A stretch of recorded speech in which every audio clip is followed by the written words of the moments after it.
Iti dayto nga aldaw ayatay nga kakabsat ket may samanen nga kiddaw.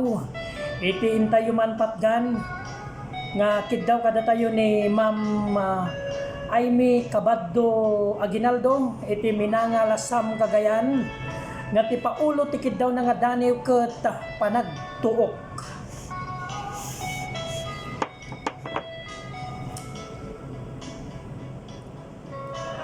Apay kastoy ti mapaspasamak. Aldaw ken rabii mapaspasaludsod nak. Intun kaano nga ta nga silnag ti agsapak ket makitak. O apo nga Dios si kalaingen ti pagtalkak.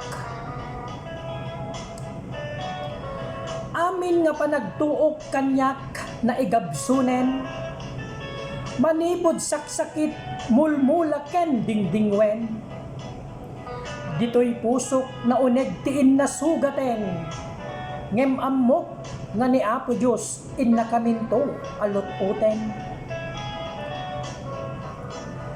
Sa ken liday tiin kami panagtutuok. At dalaeng sumagmamano aragsak nga nailalaok. Ngem dito'y mi nga napadasan aglaplapusanan nga tulong ken ayat kadakamket na episok. Babaen kadagiti gagayem kabagyan kang runaan ken Dios apok. Dito'y nga panagtuok ngan-nganin aglepas. Numakitkitak ti anak ko nga aglaing amin nga tuok ket mapunas. Tamamatinak nga ni Apo Diyos isut kabelgan nga mangagas.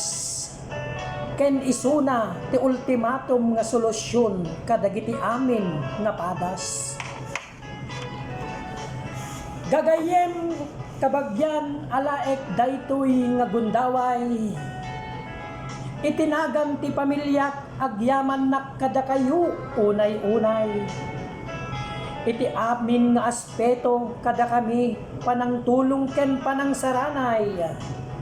Dawatek ken Apo Dios bendisyon ibukbuk na kada kayo ken iburay. So adjelaeng Ma'am Aimee Cabaddo Aguinaldo agyaman nak ti panangitalek mo iti maysa nga daniw nga inak pinutar. So ni Apo Dios iti mang bendisyon mangagas kada kayo iti aming aspeto ti panagbiagyo. And once again, God bless us all and to God be all the glory.